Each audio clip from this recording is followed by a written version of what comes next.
Welcome, everybody, to the Oroville City Council meeting, February 21st, 2017. Roll call, please. Councilmember Berry. Here. Councilmember Del Rosario. Yes. Councilmember Draper. Here. Councilmember Hatley. Here.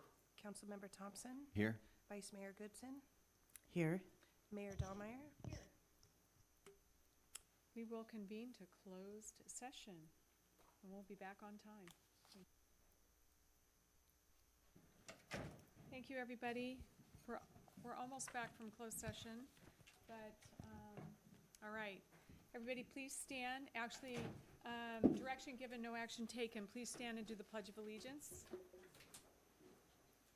Salute, pledge. I pledge allegiance to the flag of the United States of America and to the republic for which it stands, one nation under God, indivisible, with liberty and justice for all.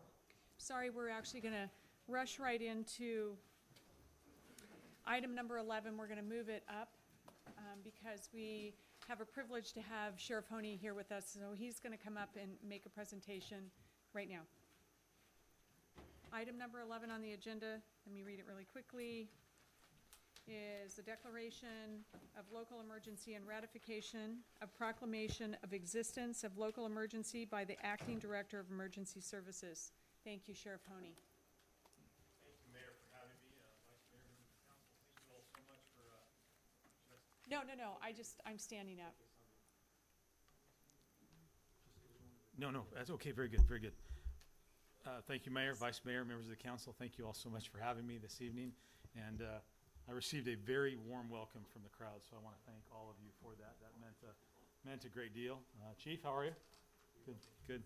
So I am here to answer any questions you might have. I will tell you that it has been an interesting week, to say the least, and I'm still wrapping my mind around all of the aspects of this. There's certainly a lot of moving parts to this whole thing.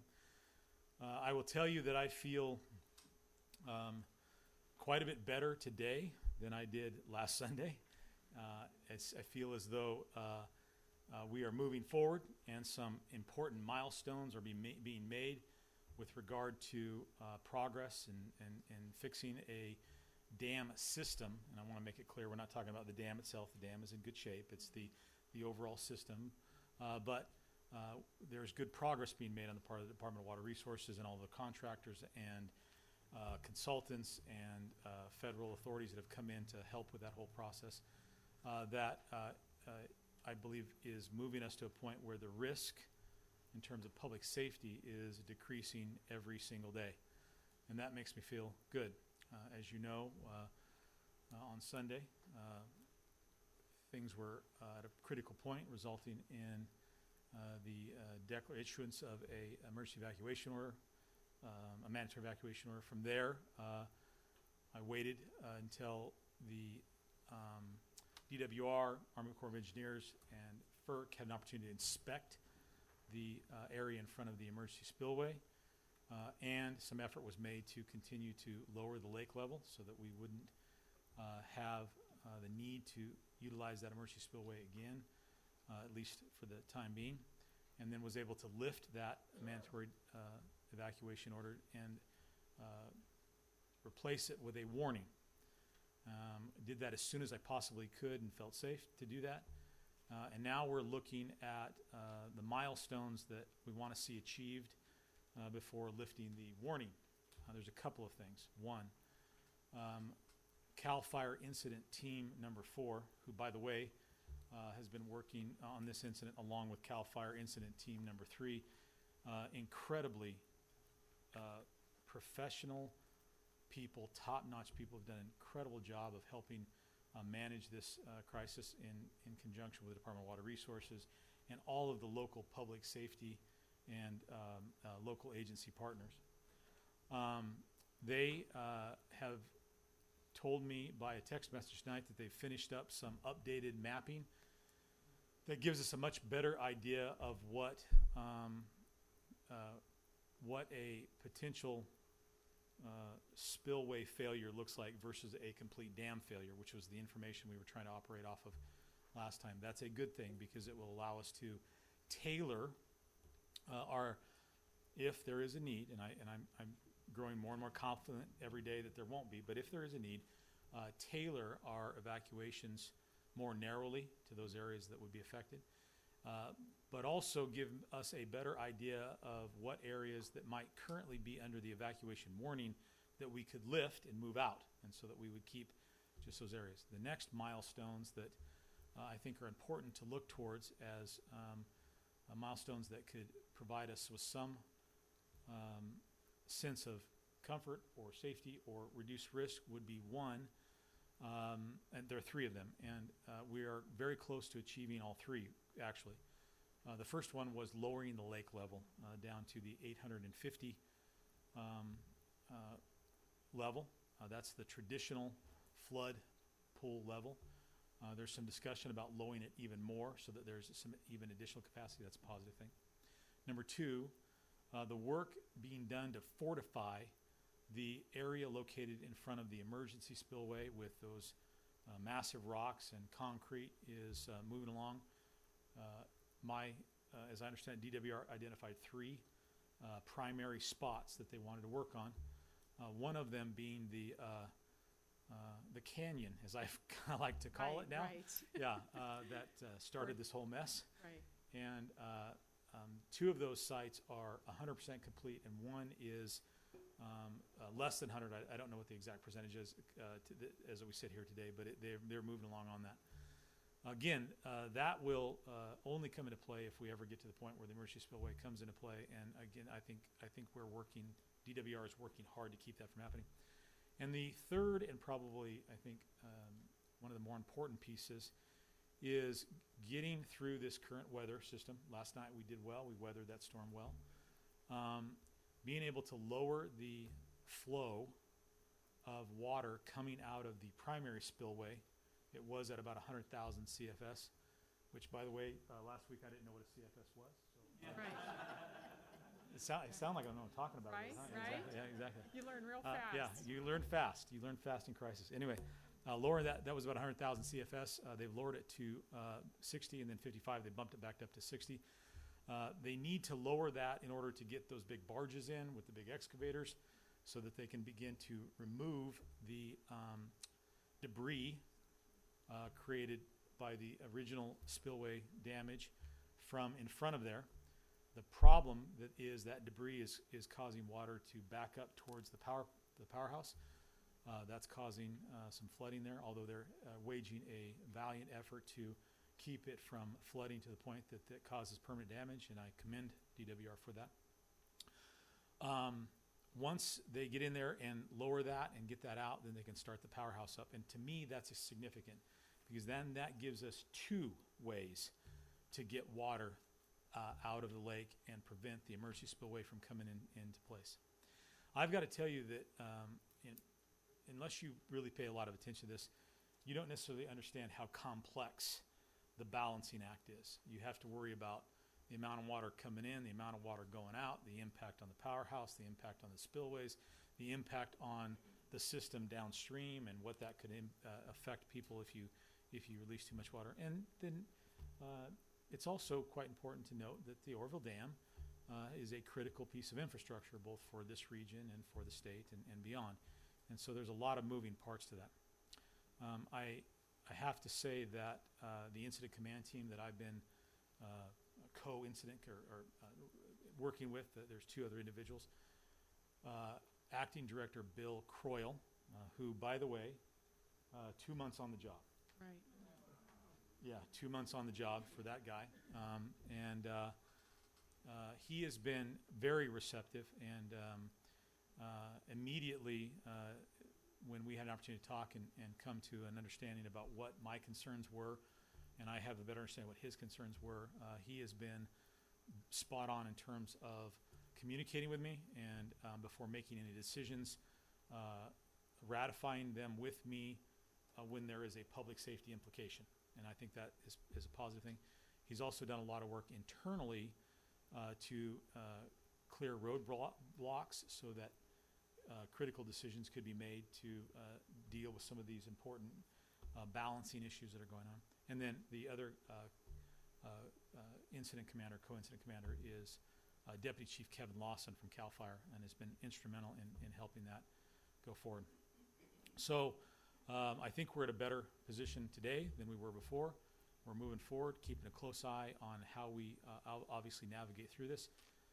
And what I'm trying to tell people is it's important to keep our eye on the ball, look for opportunities in crisis, and I think there are plenty of them.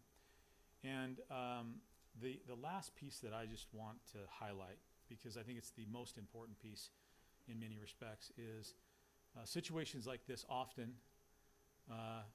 bring people together in a way and at a level that you would never imagine possible. And I have been overwhelmed by the support of my community, of our community. Okay? And I have been overwhelmed by the diligence of my staff and your staff and CAL FIRE staff and everybody. There are thousands of construction workers and DWR people. There are thousands of people who are waging this war to get us back to where we need to do.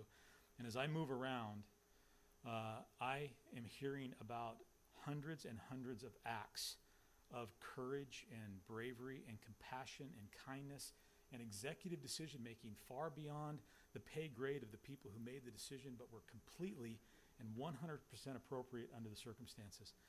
And the night that I said we have to do this, I gave my staff 3 orders and the people who were in that room some directives, which was 1, move our emergency notification center, or our dispatch center, because we had to be able to communicate, evacuate our inmates because they can't fend for themselves, get all hands on deck. And when I did that, I had the lump in my throat with the recognition that I had just ordered thousands of people out of an area that I deemed unsafe, and just ordered hundreds of public safety and community support people into an area that they were going to be risking their lives. And I am so proud to say that nobody said no. They all came. They all came running. And that is a testament to this community and a testament to the people who serve this community. And so, as I've said time and time again, making that decision tonight was my responsibility, and I take full responsibility. But the credit of getting the job done goes to the thousands of people who make up our public safety professionals, our public service professionals, and members of this community who came out and did what they needed to do to get this done. So I want to thank all of you, and I certainly want to thank the council. And with that, I'll be quiet and answer any questions that you might have. Well, I think it's just a privilege that you're here, Sheriff, and we just want to publicly acknowledge you for everything you did and everything you are continuing to do. I know that it's been rough for all of us, but having you pull everybody together the way you did and be the point person on the news and on the press. I mean, it was calming for me. I knew that you were speaking the truth, and I knew you had all the facts from the top on down, and that was really what was required. And so I just want to say thank you from my heart. Thank you, Mayor. Appreciate that. Thank you all very, very much. And I've done a lot to try to keep contact with people and talk to people, and you all have been around and supportive. And I've seen we've run over each other at meetings, and Chief Lagrone and I have been in talking, and Mr. Rust and I have been in communication. So I feel well supported by the city of Oroville. I feel like we're one fight, and we're all fighting it together. And so thank you, and we'll continue to march in that direction. And I think we're going to get through this. So I understand you have another council meeting to be at. actually, I don't have a council meeting. That I was wrong on my calendar, but there are no shortage of meetings in my life, Right, Mayor, right. right now. So, So- I need to go meet with the CAL FIRE team folks about that. So if there's anything else I can answer, I'll do that. Thank you so much. Thank you. No, go Okay. take a break, just a little break. In a couple of months, we'll see. Okay, folks, thank Okay, you all Thank very, very you. much. Thank you, Sheriff.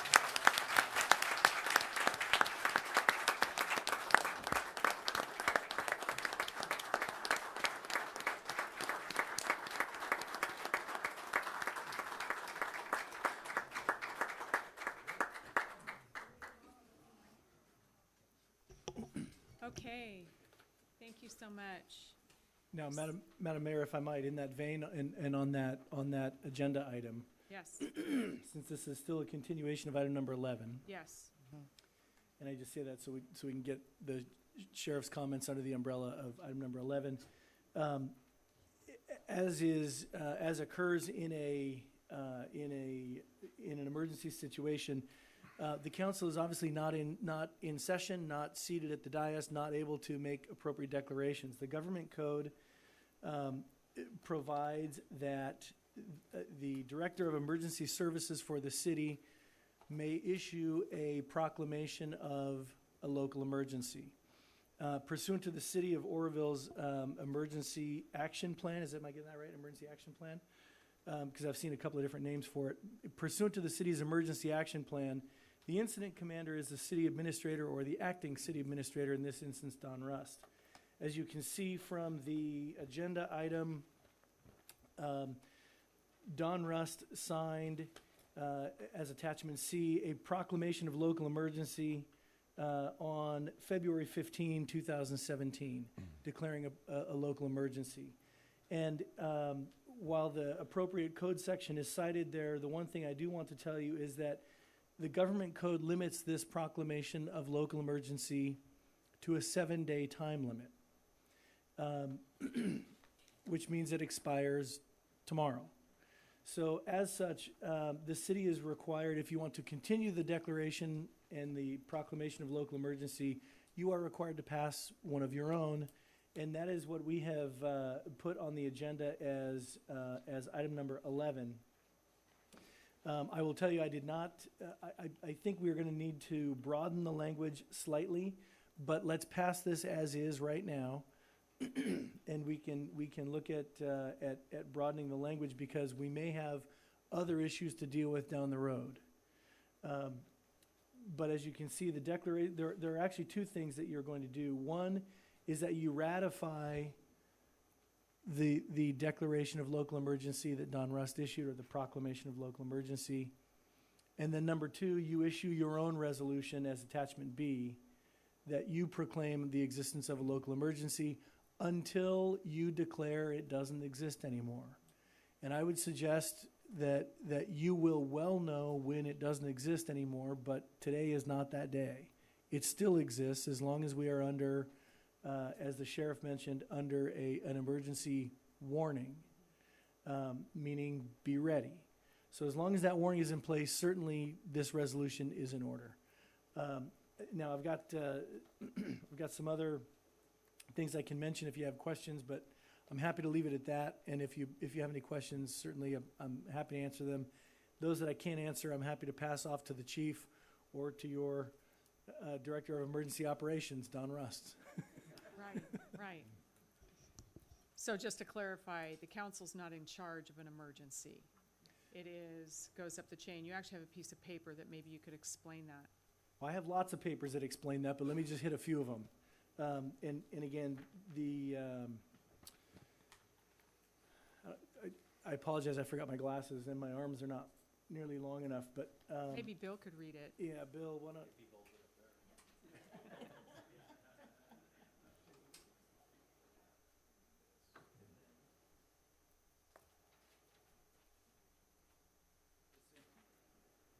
Good evening, Madam Mayor, Chief LaGrone speaking. Essentially, the document that I have in my hand is from our SIMS EOC responsibility chart out of our emergency action plan that the city maintains. And what does SIMS mean? Shoot, I don't know. sorry. It's NIMS. It's the NIMS. National Okay, Information National Emergency. Got it. It's out of our emergency management. SIMS is the state version of the State, State that's right. Incident Management System. Sorry, didn't mean to put you on the spot. That's okay. It's just an organizational chart for the city in the event during some sort of crisis or an emergency. During a crisis or an emergency, which could be many things, anything from civil unrest clear to a failure of the spillway, or up to including a wildfire coming through town. In an event like that, what happens on a day-to-day operation of the city, as everyone knows, the elected body is who is governing the city and making the decisions for the city on a day-to-day basis, setting policy that staff is directed to carry out. In a situation such as what occurred this previous weekend, the weekend before last, I'm sorry, The situation kind of reverses a little bit. During the time of that particular event, the director of emergency services is actually the one directing the day-to-day activity of what's going on in the city. I fall underneath the director of the emergency services for the city and then carry out those issues. That's clearly laid out in our manual. There's several charts that demonstrate that. And it's for the reason that an elected body is there for oversight to make sure that we're following the policies that the citizens are wanting and carrying it out and shaping and informing their community the way they want it. In an emergency situation such as this, a council is not qualified to run an event such as this. It's not meant to be negative or derogatory or anything else. It's just beyond the scope of what average normal people do every day. So we're just average. We just work in this area. So, you know, we step in and we do those things. It's only for the duration of the event that is occurring. It's not a forever thing or for long periods of time. It was never intended for that. So during this last event, essentially what happened was the council was still in place. The council has a very definite role in these situations, but the operational side of it was handed to staff that is best suited and qualified to handle that. We had moved into what's called a unified command, where there has to be a decision maker, and the sheriff is the decision maker in that situation. The sheriff is, you know, I have always enjoyed the time that I've spent with the sheriff, but I have more respect for the sheriff today than I have previously had. He is a quality human being. He's a quality man who really cares about all of Butte County. When he says that, he's not just, it's not fodder and it's not just talk. It is real compassion and concern. I mean, I've seen him demonstrate that. I watched him agonize with the decision to evacuate because he understood the difficulty that placed on all 180,000 families up and down, not only our county, but Sutter and Yuba County as well, that had to be moved. So in that situation, in that unified command, we all had a seat at the table, the decision was made, and then it was carried out. Our charts in our NIMS manual are based upon the code of regulation that comes from California. It's title, and this is really boring and nobody probably really wants to know, but I'll tell them anyway because this is good information. It is good information. I've learned a lot, just like the sheriff, in the last couple weeks about how the lake works, and I never wanted to know that, but I do now. I have a greater appreciation for it. I thought it was just a big pond. I mean, you know, but it's not. I mean, it's quite the thing. The California Code of Regulation, Title 19, Division 2, subsection or section 2407 paren D is very clear when it states, and you'd have to read the whole thing. I'm not going to read all of this to you to bore you, but it's pretty clear when it says in there, local government shall use multi-agency or interagency coordination to facilitate decisions for overall local government level emergency response activities. What that's telling us is that we are going to work together and we're going to use multi-agency and interagency coordination. We aren't going to sit in our own little fiefdom or our silo and make decisions for a region that is not good for the entire region because we've decided this is our kingdom and this is what we're doing. So it's directing us to work with one another, and it's an absolute. It says we shall do that. If you go down further in 2409, the operational area paren D says the county government shall serve as the lead agency of the operational area unless another member agency or operational area assumes that responsibility by written agreement with the county government. So essentially what my point is that we fell within our emergency operating plan. We follow the law and we got this thing accomplished in a very orderly manner, which I think is a testament to the transparency of our local government, that there was trust with the community when the order was given. The community, they, regardless of what their opinion were, the vast majority of them loaded up their vehicles and headed out. So I'm very proud of our community, and I think that's probably one of the silver linings that we're going to find in this whole ordeal is the fact that the greatest asset and probably the most hidden treasure that we have in Butte County is our citizens. Right. We have a great community. We have wonderful people that live here and work here, and the stories are endless about the people that were compassionate with one another, helpful, and everybody came together. It was quite a thing to see. It was an amazing feat to accomplish in such a small amount of time, but it worked. I mean, I'm happy to report that, as to my knowledge at this time, no one died. and no one was seriously injured from the evacuation process. So, now, are there things we can do better? Absolutely. I mean, and do we need to review this and listen to our critics and hear what they have to say and include those thoughts and processes into future development of plans? And what I'd like to ask this council to do as part of this is establish an ad hoc committee for a complete review of what happened, what went good, what was bad, and what do we need to do better. And then once we decide what are those things that we need to do better, establish a priority list of the council so that we can implement those things as our financial ability is there to do those things. So that's one of the things, along with this action that you're taking this evening, is for the disaster declaration. But I'd also like to have a ad hoc committee to work with me and to work with Dawn, so that we can completely review what we did. And next time, and I hope in my career, in my lifetime, I'd be happy with that we never do this again. Right. So can we put off just a little bit for that ad hoc committee, because I think we're all kind of like worn out on meetings right now, and we've got a bigger picture for that ad hoc committee going on with all the entities we were just at yesterday. I'd really rather not.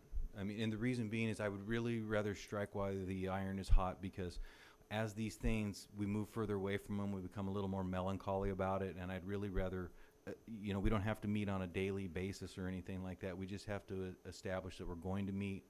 I'll take it upon myself to set up the meetings, to set up the agendas of the things that we'll talk about. The meeting yesterday at 2 o'clock was That- about, though? It's the beginning of. No, that's not a review of that is a separate incident from the initial incident. Okay. The meeting we were at yesterday is a project that we're working on. In the event that we have to evacuate again, we're developing a plan for that. But now once that plan is made, we have to go even smaller into that and go, how does that fit into our community, and what are the unique things for our community that must be put into that plan? And that's what I'm saying is, once that is done, which is going to be done in a couple weeks, I think, that then we take our portion out of there, because we're identifying the places that we need to pay attention in that meeting yesterday. That is a very small portion of what I'd like to do in the ad hoc committee. Okay. That is important. I mean, but Okay. it's Add it to the agenda then for next meeting. Anything else? no, ma'am. Scott Huber? No, the only thing I was going to mention, I just want to make one point, which is because I heard some criticisms about who is the point, and so I want to get it from the government code all the way down to sort of an inverse funnel all the way down to the city administrator. City charter.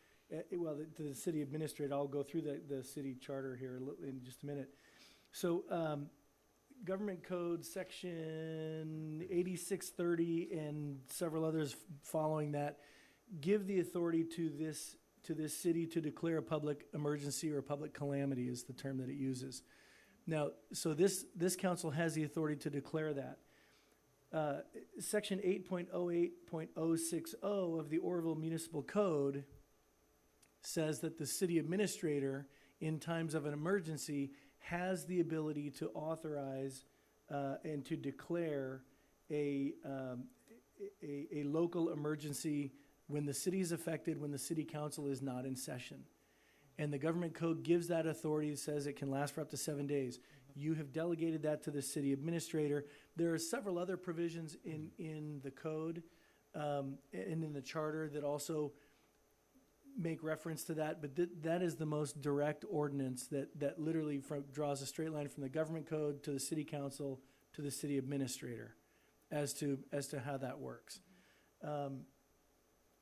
So anyway, I wanted to answer the charge of, well, how does the city administrator have the authority to do that? Well, because you gave it to him or her. That's the reason why. Now, it's limited to 7 days by the government code. And like I had a law school professor that would always ask these questions that there wasn't an answer to.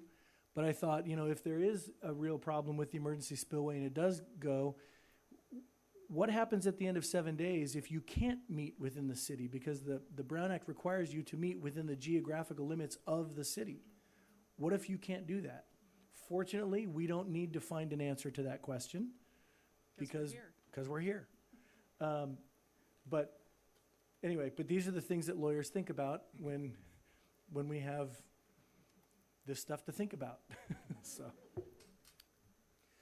now, by the way, I will, anyway, I'll open up to any questions you may have if you have any questions or comments or Well, thoughts. one of the questions that has come up is that the city charter, which was from 1906, was it? It has been amended a few times, but I believe it was in the early 1900s when it first So came that about. makes statements in contradiction to what we're talking about. Can you explain how we get from what the charter still says to where we are today? So this is really more of a sort of a 10,000-foot aerial view picture. The state law, so federal law controls over all things that federal law controls. Those that it does not control, it leaves to the state. State law controls for all the things which it has, it's called, the term is occupied the field. To the extent the state law has not occupied the field, it leaves it to local government, county government, city government. So the charter is essentially a mini constitution for the city. Matters that are of a local concern may contradict with state law only to the extent that the state law has not occupied the field. If the state law has occupied the field, there is no room for the charter to control.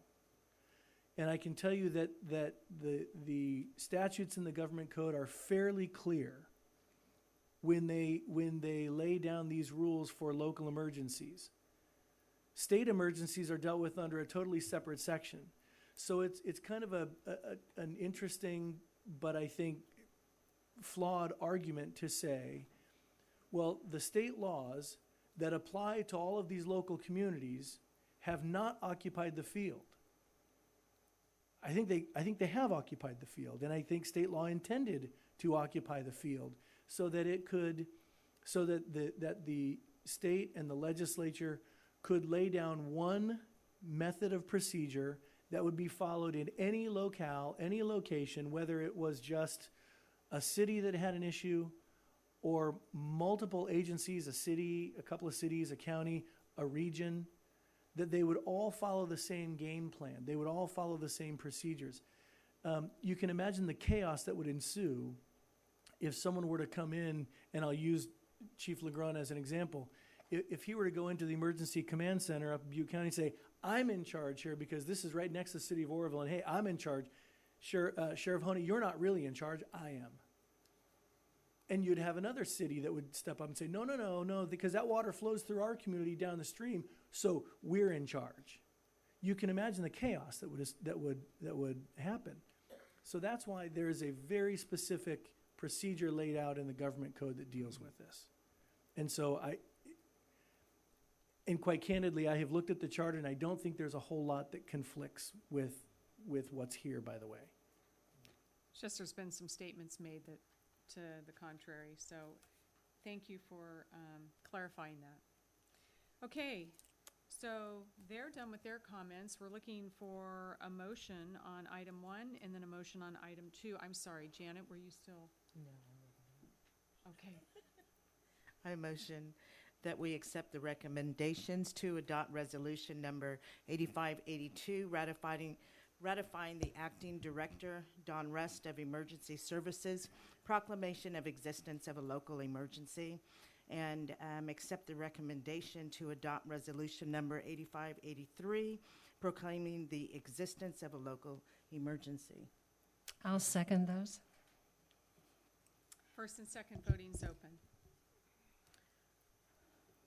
All votes are in. Does anybody wish to change their vote? Voting closed. This motion has passed. Thank you. Okay, so now we're going to go back to the beginning. Marlene Del Rosario. Tonight, Chief Legrand said something to us that I think is really important, and that is that the DWR workers that are here are our neighbors, they're our friends, and they're working very hard, and they have no decision-making ability. They are taking their orders from Sacramento, and so we really need to be nice to them. We need to compliment them on the job they're doing and thank them. And that's all I wanted to say. Thank you, well said. Okay, let's move on to the consent calendar. Let's see. Consent calendar goes through item number 8. Does anybody wish to have any items removed on the consent calendar? Looking at no, looking for a motion? I motion that we accept the consent calendar as is. I second. First and second, voting's open. All votes are in. Voting closed. This motion has passed. There are no public hearings this evening. Moving on to regular business. Community Development Department, item number 9, Oroville Hospital Expansion Funding Agreement with Landmark Healthcare Facilities, LLC. Staff report. Or is there any questions or comments on item number 9? Looking for a motion if there's no comments? I motion that we accept the recommendation of and adopt the resolution number 8581.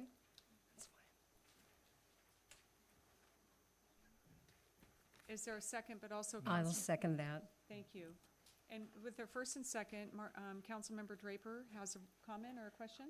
I was just going to add that from looking through the bids for these different organizations to do this CEQA study, that this one came in with the best bid and excellent recommendations and much lower cost by almost $25,000 than some of the others who bid on that contract.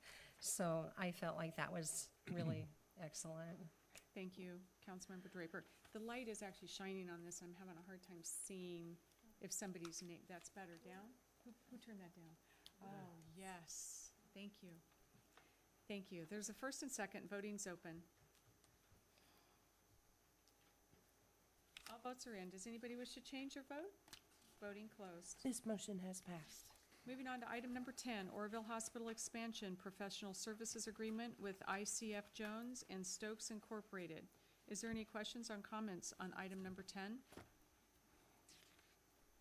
I think that was the one that my comment was intended for, but it's fine. So with that, since there are no comments, is anybody looking for a motion? I move that we adopt that professional services agreement with ICF Jones and Stokes Incorporated, and it's resolution number 8580. Thank you. I second. First and second, voting's open.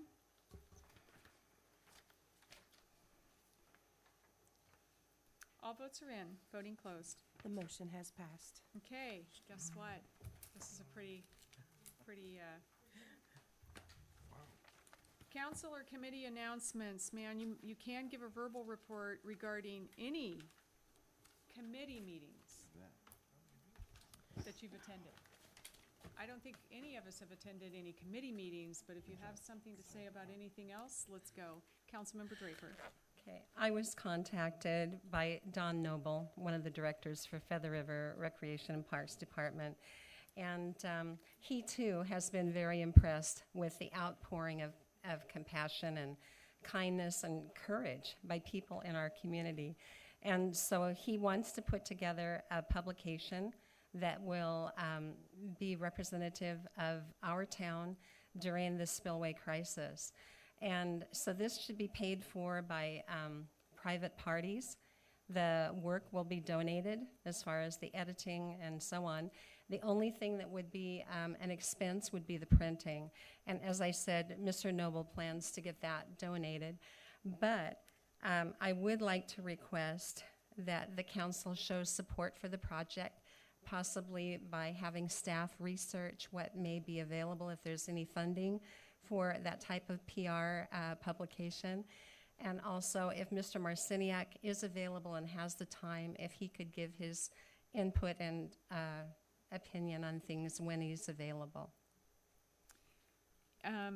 The other thing I'd like to mention too is I know a lot of us have been taking pictures around and about, and if we could at least also publish a couple of email addresses or places to possibly send some pictures. Don has set one up, and he will be making that public. We definitely would like people to submit photos. It's not going to be a huge publication. He and I talked about possibly 50 pages, but photos that would be representative of the event and short little anecdotes that people might want to share that illustrate what they experienced during that time. And we thought it would be, he could probably charge a little bit over the cost of the printing and use the extra funds to help with things here in the community. Thank you. So it's not something that's on the agenda, but we can certainly individually support it or bring it back if we need to. So Okay, thank you. thank you. Anybody else wish to make any announcements? We're all pretty tired. Administration, anybody? Just quickly, I would just like to announce to the council that we swore in 3 new VIPs this morning, which we bring back at the next meeting to introduce them to you. So.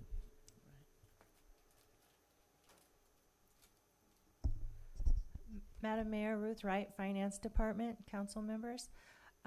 Last council meeting, I brought up a draft of a timeline for the budget, and we really need to get a budget workshop on the books. I know you just said we'd had too many meetings, but I'm really anxious to get this budget started.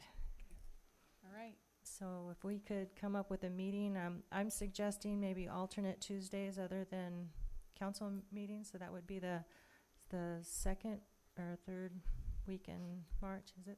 Second week. The second Tuesday in March. So you're looking for us to schedule meetings now? Yes, I am. Okay. I'm anxious to start the budget. It's Okay, kind of so a high get the priority. calendar out, and so we meet on the 7th and 21st. Yes, So you're looking for March 14th and the 28th. Those are 2 budget workshops. if possible. Afternoon, after, how long do you expect to have them? I think last year they were a couple hours. Does anybody? So after 4 o'clock is best Sure. for me. Okay. Janet, what time? After 5? It would be safe to say after 4:30. Okay. Is 4:30 to 6:30 on Tuesdays, those Tuesdays okay? That's fine. I have to reschedule a meeting, but that works. So is there another day of the week that actually works? I'm better? fine. Tuesdays is, I got flexible people. Okay. and excuse me, that day was what? It's the 14th and the 28th. 14th and the 28th? Everybody have that in their calendar? And that's 4:30 here at City Hall, budget workshop. Of course, the public is invited. Thank you. Thank you. Mr. Rust. I only have 2 things. One is 2 items that were supposed to be on the agenda tonight. We tried to keep it light because of what has been happening. The trees at 1515 Robinson and the engineering consulting contract will come back on March 7th. That's all I have. Thank you. Okay, now we're going to move on to hearing of individuals on non-agenda items. I do have 2 people that have filled out blue slips. If there's anybody else that would like to say something up at the podium, you can fill out the blue slip and come up to the microphone and request that you keep it to 3 minutes. Thank you. So the first person is Barbara Fowler.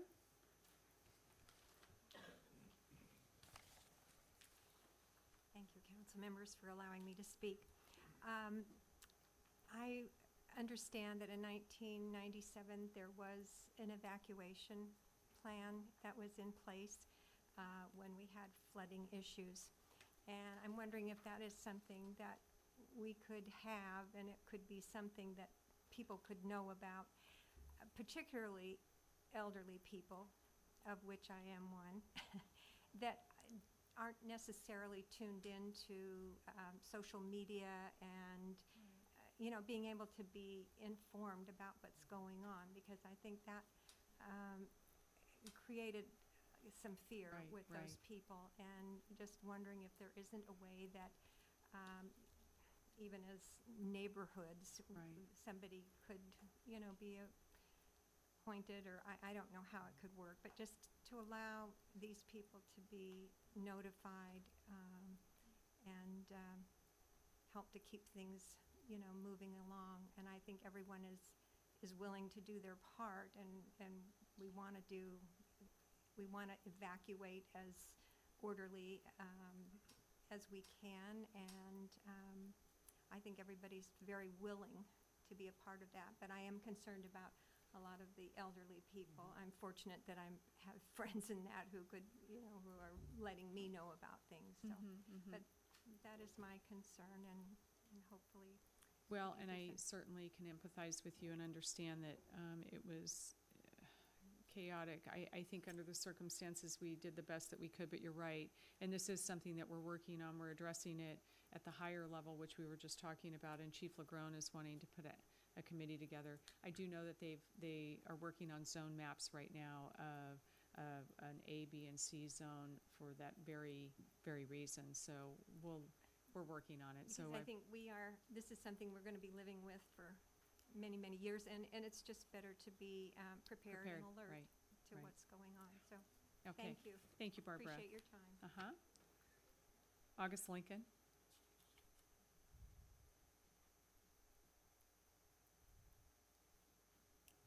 Madam Mayor, Council, August Lincoln.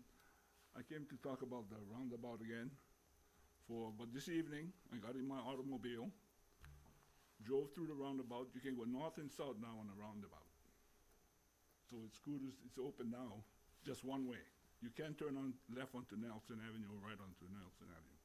My question is, was the roundabout open during the evacuation? If it was, that would have saved a lot of the traffic snarls if that roundabout was open. Because getting onto the freeway at Nelson and Grand Avenue is hectic, but it happens. But the roundabout, trucks are using it, hauling rocks back and Right, forth. So right. it's looking real good, really. Thank you. Thank you, August. All right. That looks like the end of the non-agenda items.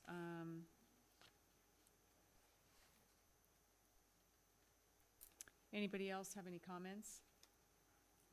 This meeting is adjourned. The next regularly scheduled meeting will be held Tuesday, March 7th at 5:30 for closed sessions, 6:30 for open. Thank you all for coming this evening.